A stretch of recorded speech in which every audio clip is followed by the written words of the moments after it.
খোকার বুদ্ধি, ভবানীপ্রসাদ মজুমদার। দারুণ রেগেই বললে দাদা, করলি কি তুই খোকা? আঁকার কথা প্রজাপতি, আঁকলি শুঁয়োপোকা। পুজোর ছুটির পরেই খাতা দিবি যখন জমা, স্কুলেতে স্যার কি তোকে করবে তখন ক্ষমা?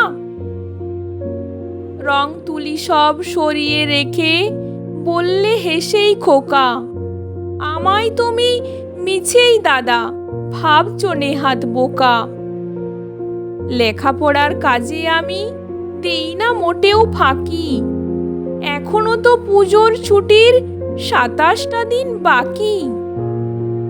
ততদিনেও এটা কি আর থাকবে শুঁয়োপোকা? প্রজাপতি হবেই হবে, নইকো আমি বোকা। আমার কবিতাটি ভালো লাগলে লাইক, কমেন্ট, শেয়ার ও সাবস্ক্রাইব করে বেল আইকনটি টিপে পাশে থাকবেন।